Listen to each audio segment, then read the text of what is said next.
the establishment of the Weimar Republic and its early problems. Germany underwent a revolution in late 1918, and there were a few reasons for this. The first reason was failure in World War I. German morale was very low as the war came to a close, and Germany was on the losing side. 2 million German troops have already died, and they wanted the war to be gone. Another reason was hardship from the war. Allied blockades caused food shortages and hopelessness. A deadly influenza infection was also spreading across Europe during this time. The Russian Revolution in 1917. Russians have also overthrown the Tsar and replaced him with the government of the people. By November 1918, Germany had also wanted a similar revolution and overthrown the Tsar, the Kaiser in this case. The events of the revolution was that on 9th November 1918, the Kaiser was forced to abdicate and flee the country. What was the effect of the revolution? An armistice was agreed upon on 11th November 1918. An official surrender and confiscation of munitions, conquered land, and any military supplies. A new government formed after a very long time because the armistice was unpopular and economic suffering continued. What are the strengths of the Weimar Republic? Everyone had a voice. General election every 4 years and more people will be able to vote. This means that everyone's opinions mattered. A system of checks and balances to make sure no power is being taken advantage of. The Reichstag was limited by the Reichsrat. Power was also shared between the president, chancellor, and government, so that means power cannot be exploited within any of those people. There were also weaknesses of the Weimar Republic.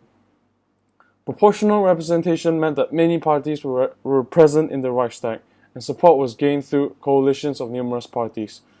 The balancing of powers also made decision-making very difficult in times of crisis for the government. Because of this, Article 48 was frequently exploited, enabling the president to suspend the constitution and pass laws by decree. This simply shows that the government was not working, considering that the president had to rule by decree every single time a decision had to be made.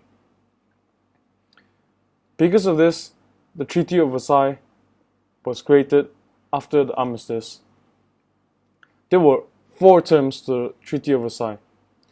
£6,600 million were to be paid to the Allies as reparations. All German colonies were to be returned, including African and Far Eastern colonies. The German army was limited to 100,000. All of the Air Force and most of the Navy was destroyed, and were limited to only a few ships. The Rhineland, the area between Germany and France, was demilitarized. Germany had also lost 13% of its European territory and 50% of its iron and 15% of its coal reserves. Alsace and Lorraine was lost to France, and towns and parts of Germany decided to leave Germany. The treaty was called the Diktat. This was because Germany had 15 days to respond to the treaty, and all negotiations were refused, and Germany was forced to accept the terms. The treaty was signed on 28th of June 1919. It was also seen as a Durchstoß in Germany. Many Germans believed that they were not defeated and they could have still won. They failed to win, but they refused to think that they were defeated. The politicians who signed the treaty were nicknamed the November Criminals. Up until the Weimar Republic's collapse in 1933, the treaty weakened the Republic's popularity, caused political unrest, and harmed Germany's economy. Politically, between 1918 and 1923, many people supported extreme left-wing or right-wing parties because of the November Criminals, the Treaty of Versailles, and the hardship caused by unemployment and inflation. Because of this, politics were violent. Many parties had their own private armies, especially ex-soldiers who were unemployed and resented the fact that the government accepted peace. They were recruited by political parties for their own reasons. There were 2 key uprisings. One was the Spartacist Uprisings. Several left-wing uprisings during 1918 to 1919. On 6th of January 1919, 100,000 communists demonstrated in Berlin and took over key buildings. The regular German army, along with the Freikorps, who were demobilized soldiers who refused to surrender arms, put down the Spartacist Uprisings, and several thousands of communist supporters were killed. The two leaders were also arrested and publicly killed. The second one was the Kapp Putsch. In 1920, 5,000 right-wing supporters led by Wolfgang Kapp marched on Berlin and tried to overthrow the Republic and bring back the Kaiser. For some time, they controlled the city and the government fled. Many workers did not want to see the Kaiser return and so listened to the government and agreed to go on strike. Because of this, capital services grounded to a halt and the uprising was shut down because they simply could not function without essential services. Germany had also numerous economic problems between 1918 and 1923.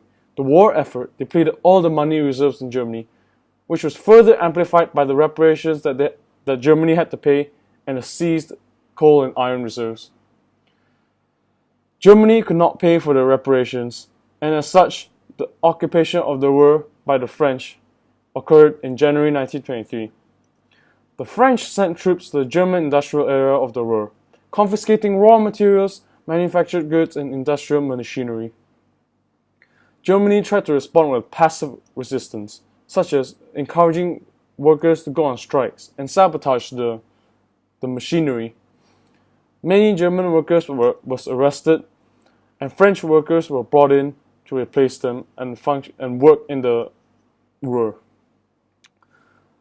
This crippled Germany, and many Germans were bitter because Germany simply could not do anything to oppose them.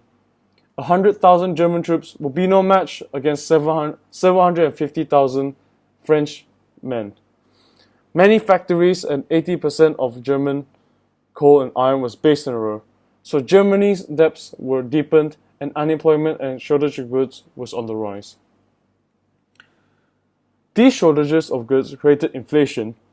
The government needed more money to pay off the debts and for the reparations, and so they chose to print more money to pay off the debts because the government income was only a quarter of what the government needed. This intensified inflation and caused hyperinflation.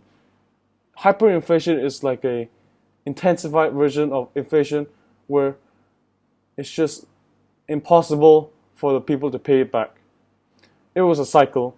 Prices rise and more money was printed, which in turn made prices rise even more. There were some positive effects for Germany during hyperinflation. Farmers profited from extremely high food prices, and businesses were often able to pay off their loans because their loans had decreased in value. Entrepreneurs were also able to buy small, failing businesses for very cheap prices. However, obviously, hyperinflation is very bad for the German economy. Everyone suffered from shortages because German marks became worthless compared to foreign currencies. By 1923, 1 pound cost 20 billion German marks. Foreign exporters refused the currency, and so shortages increased because imports had already been on decline. Wages went up, but people carried baskets and wheelbarrows to transport money because the prices also went up with them. Because of this, many suppliers opted for barter trade instead because money just simply lost its value. People with savings also essentially became bankrupt. All their money became worthless, and most of them were from the middle class. As such, the Weimar Republic lost a lot of its support because many people came from the middle class which supported them.